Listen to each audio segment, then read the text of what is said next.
Il était une fois...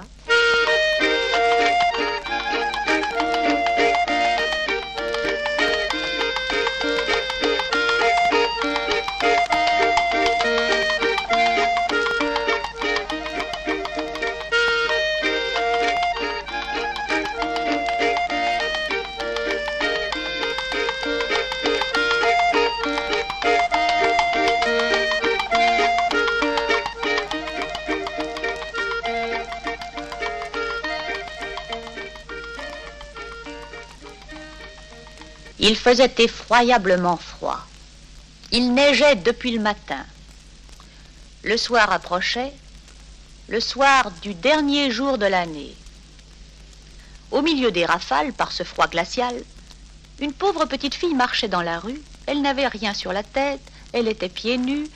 Elle était sortie de chez elle le matin avec des pantoufles que sa mère avait longtemps portées et qui étaient beaucoup trop grandes pour elle. Et lorsqu'elle dut se sauver devant une file de voitures qui arrivaient au triple galop, elle les perdit. Les voitures passées, elle vit un méchant gamin qui s'enfuyait en riant avec l'une de ses pantoufles, l'autre avait été écrasée.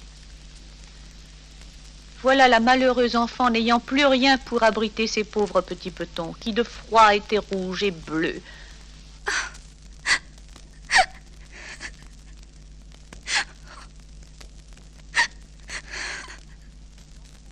Dans son tablier, elle portait des allumettes. Elle en tenait à la main un paquet. Mais ce jour, la veille du Nouvel An, tout le monde était affairé. La journée finissait et elle n'avait pas vendu un seul paquet d'allumettes. Personne ne lui avait fait l'aumône de la moindre pièce de monnaie. Achetez mes allumettes, monsieur. Madame, qui veut des belles allumettes? Achetez mes allumettes, monsieur, madame. Qui veut des belles allumettes? Tremblante de froid, de faim, elle se traînait de rue en rue. C'était l'image vivante de la plus cruelle misère. Des flocons de neige couvraient sa longue chevelure blonde, qui lui retombait sur le cou en jolies boucles. Mais certes, ce n'est pas cela qui la préoccupait. À toutes les fenêtres brillaient des lumières. De presque toutes les maisons sortait une délicieuse odeur, celle de l'oie qu'on rôtissait pour le festin du soir. Cela, oui, cela la faisait s'arrêter. Enfin, après avoir une dernière fois offert en vain son paquet d'allumettes, la pauvre enfant aperçoit un petit coin entre deux maisons. Harassée, elle s'y assied et s'y blottit, tirant à elle ses petits pieds. Mais elle grelotte et frissonne encore plus qu'avant. Et cependant, elle n'ose pas rentrer chez elle. Elle n'y rapporterait pas la plus petite monnaie, et son père certainement la battrait, du reste dans leur misérable mansarde. Il faisait aussi bien froid. Le toit au-dessus d'eux était tout crevassé, le vent soufflait au travers, et ils n'avaient pas de chauffage. Achetez mes allumettes, monsieur, madame. Qui veut des belles allumettes? Achetez mes allumettes, monsieur. Madame, qui veut des belles allumettes? Oh, j'ai froid, j'ai faim. L'enfant avait ses petites menottes toutes transies.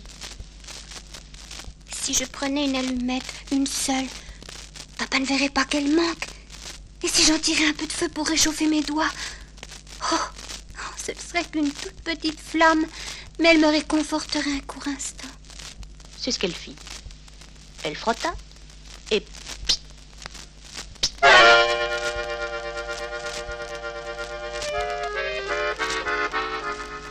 Comme cela flambe. Elle tint sa main autour. Quelle flamme merveilleuse c'était! Il sembla tout à coup être décoré d'ornements en cuivre. Le feu y ronflait. Oh, quelle bonne chaleur il répandait! La petite allait étendre ses pieds pour les réchauffer. Lorsque la petite flamme s'éteignit brusquement, le poêle disparut et l'enfant restait là, tenant en main un petit morceau de bois à moitié brûlé. Ai-je rêvé? Non pas. J'ai bien senti la douce chaleur du feu. Comment est-ce possible? Si j'essayais encore avec une autre allumette. Elle frotta une seconde allumette.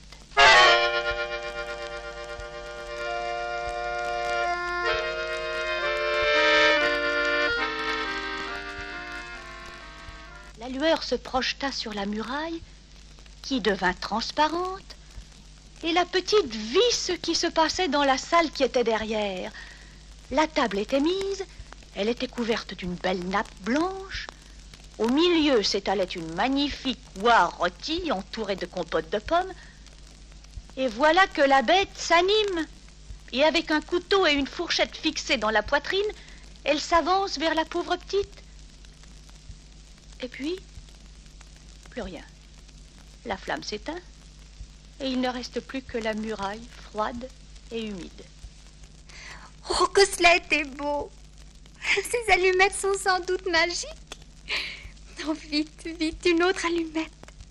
L'enfant prend une troisième allumette.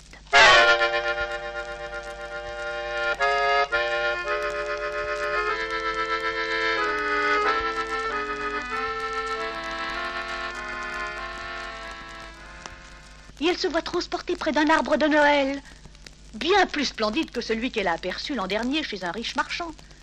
Sur ses branches vertes brillaient 1000 bougies de couleurs. De tous côtés pendaient des bonbons transparents, des joujoux dorés, une foule de merveilles. La petite étend la main pour saisir. L'allumette s'éteint, mais l'arbre semble monter vers le ciel. Et ces bougies deviennent des étoiles. Il y en a une qui se détache et qui redescend vers la terre, laissant une traînée de feu.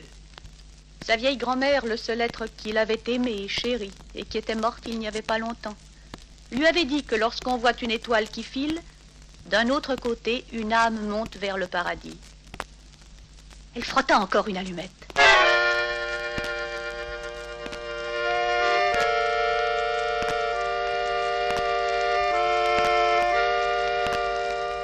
Une grande clarté se répandit, et devant l'enfant se tenait la vieille grand-mère.